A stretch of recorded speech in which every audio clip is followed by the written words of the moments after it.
जनवरी 2025 बस्तर जिले में रहने वाले मुकेश चंद्राकर अपनी रिपोर्टिंग के लिए हर रोज की तरह घर से काम के लिए निकलते हैं। मुकेश चंद्राकर बस्तर जिले के एक काफी नामी पत्रकार होते हैं जो अपनी रिपोर्टिंग के जरिए वहां हो रहे करप्शन और वहां की समस्याओं को दुनिया के सामने लाया करते थे। उनकी इस बेबाक रिपोर्टिंग की वजह से उनको काफी लोग चाहते भी थे, वहीं उनकी इस रिपोर्टिंग की वजह से उनके काफी सारे दुश्मन भी बन चुके थे। अब शाम का वक्त बीतता है, उनके भाई युकेश उनसे संपर्क करने का ट्राई करते हैं, उन्हें कॉल करते हैं, लेकिन उनका फोन स्विच ऑफ आता है। कई बार ट्राई करने पर फोन बंद ही आता है। उन्हें लगता है कि वो अपनी रिपोर्टिंग में बिजी है, जिसके चलते उनका फोन बंद है। तो वो इंतजार करते हैं और इंतजार करते करते अगला दिन हो जाता है, लेकिन मुकेश ना तो घर आते हैं ना ही उनका फोन ऑन होता है। अब युकेश काफी टेंशन में हो जाते हैं। दरअसल वो जिस जगह रहा करते हैं वहां पे नक्सलवादियों का आतंकवाद होता है, जिसकी वजह से उन्हें डर लगने लगता है। वो रिश्तेदारों से संपर्क करते हैं और मुकेश के बारे में पूछते हैं, लेकिन किसी को भी मुकेश के बारे में कुछ पता नहीं होता, जिसके चलते आधा दिन बीत जाता है। तब युकेश पुलिस स्टेशन पहुंच जाते हैं और वहां जाकर मिसिंग रिपोर्ट दर्ज करा देते हैं। वो पुलिस को बताते हैं कि 1 तारीख की शाम से उनका भाई मुकेश लापता है। अब मुकेश की काफी पहचान थी, जिसके चलते पुलिस एकदम एक्शन में आ जाती है, अपनी इन्वेस्टिगेशन स्टार्ट कर देती है।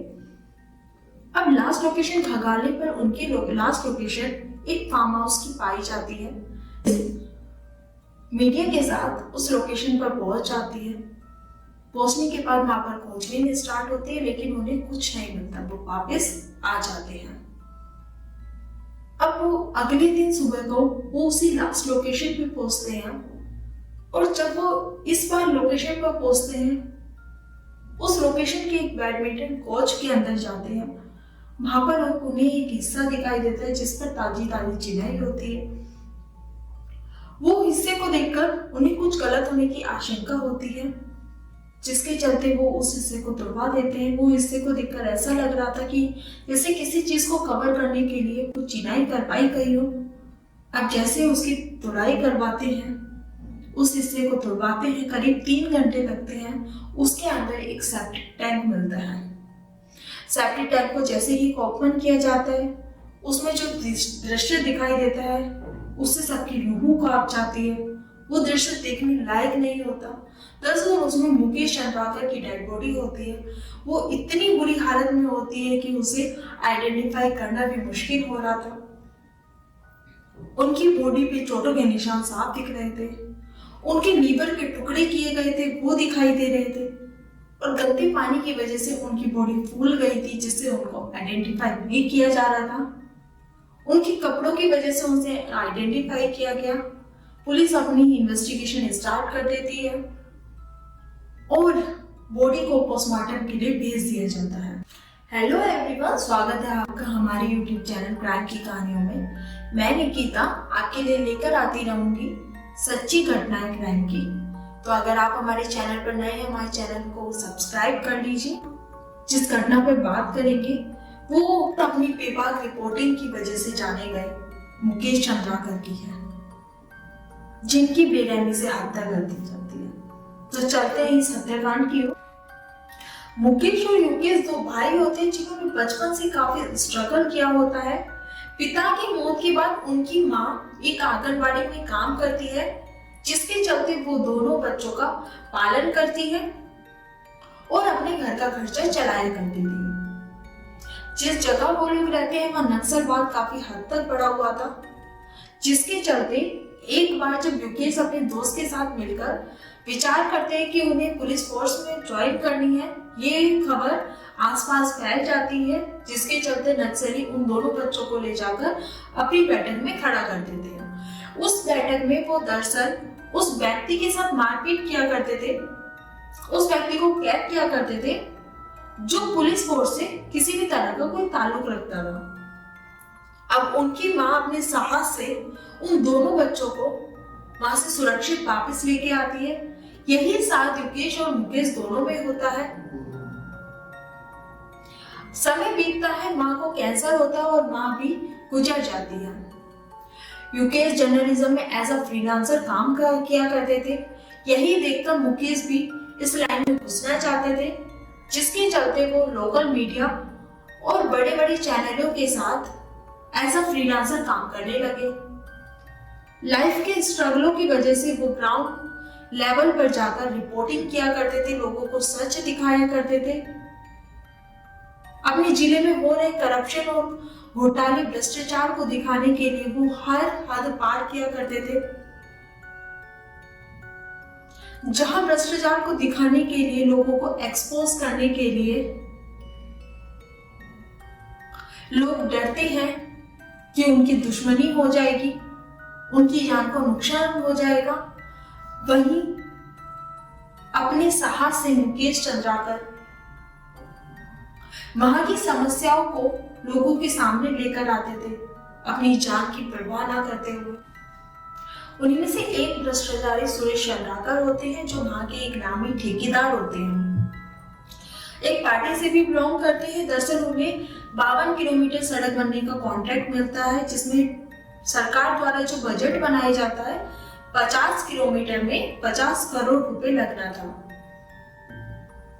करीब 1 किलोमीटर सड़क में 1 करोड़ रुपए लगना था, लेकिन पता नहीं क्या होता है कि 50 करोड़ रुपए की जगह ठेकेदार को 120 करोड़ रुपए दे दिए जाते हैं। अब 120 करोड़ का मतलब है कि 1 किलोमीटर में 2 करोड़ रुपए लगना।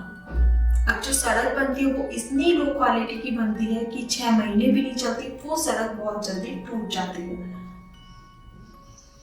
अब इस घोटाले का खुलासा करने के लिए मुकेश चंद्राकर एनडीटीवी के जरिए 25 दिसंबर 2024 को एक वीडियो जारी करते हैं, जिसमें वो इस घोटाले का खुलासा करते हैं, उन लोगों को एक्सपोज करते हैं, जिसके चलते वहां के डिप्टी सीएम पीडब्ल्यूडी जो सड़क बनाने का काम करते हैं, वो इस जांच का आदेश दे देते हैं और जांच स्टार्ट हो जाती है।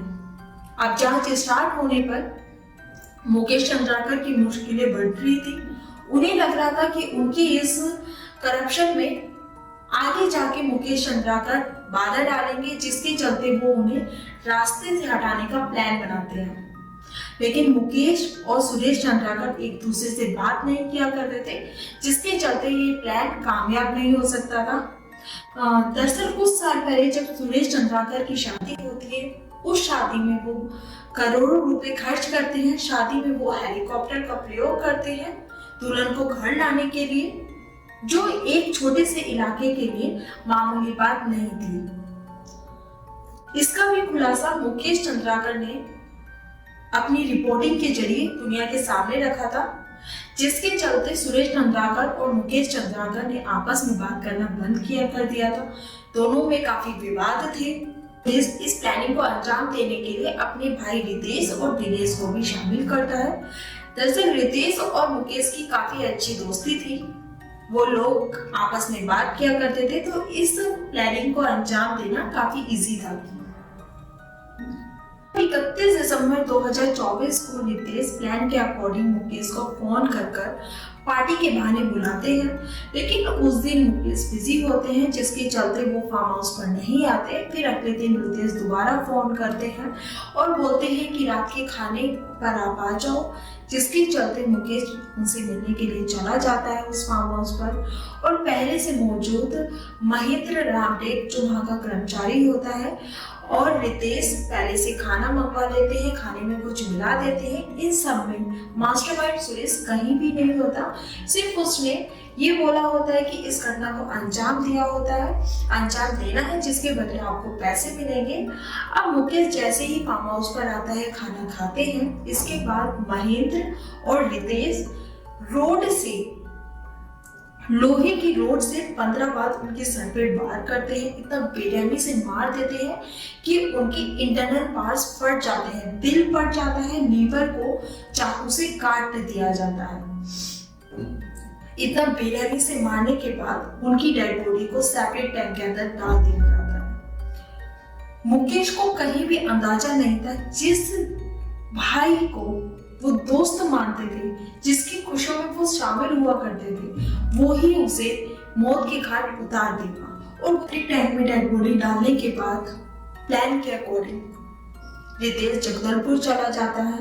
वहीं दिनेश और महेंद्र वापस फार्म हाउस पर आते हैं। आने के बाद जिस जगह में जिस सेप्टिक टैंक के अंदर बॉडी डाली जाती है उस सेप्टिक टैंक के ऊपर चिनाई करवा देते हैं, जिससे कि स्मेल बाहर ना आए और किसी को भी शक ना हो। चिनाई हो जाती है। उसके बाद दिनेश दिल्ली की तरफ रवाना हो जाते हैं। वहीं मास्टरमाइंड सुरेश अपने दोस्त को देखने के बहाने प्लान के अकॉर्डिंग हैदराबाद गया हुआ था।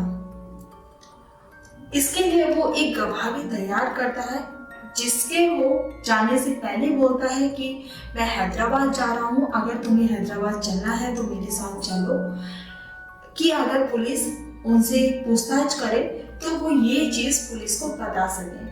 लेकिन जब पुलिस अपनी जांच पड़ताल स्टार्ट करती है, उसमें लास्ट कॉल रितेश की होती है। रितेश का नंबर मिलता है, जिसके चलते रितेश को पकड़ लिया जाता है। और रितेश को पकड़ने के बाद सारी पोल पट्टी खुल जाती है, प्लानिंग का खुलासा हो जाता है, जिसके चलते दिनेश, महेंद्र, रामटेक और सुरेश को भी पकड़ लिया जाता है। देखते हैं कि इन चारों को कब सजा मिलती है और क्या सजा मिलती है, जिन्होंने एक बहादुर पत्रकार जो अपने क्षेत्र का करप्शन मिटाना चाहते थे, अपने इलाके की समस्याओं का हल ढूंढ रहे थे, उन समस्याओं को सॉल्व करना चाहते थे, उसे इतनी बेरहमी से मौत के घाट उतार दिया। लेकिन सोचने की बात एक और है कि जिन बंदों ने चिनाई की थी, क्या उन्होंने सेप्टिक टैंक के अंदर लाश को नहीं देखा या पैसों से मुंह बंद करवा दिया गया? पत्रकार एक नामी पत्रकार थे, क्या उन्हें फार्म हाउस पर जाते हुए किसी ने नहीं देखा था? ये भी एक बहुत बड़ा सोचने का विषय है। हम आशा करते हैं कि मुकेश चंद्राकर को जल्दी से जल्दी न्याय मिले, इन दोषियों को बड़ी से बड़ी सजा मिले। मैं निकिता मिलती हूँ आपको अगली एक नई घटना के साथ। जाने से पहले हमारी वीडियो को लाइक, कमेंट एंड सब्सक्राइब कर लीजिए।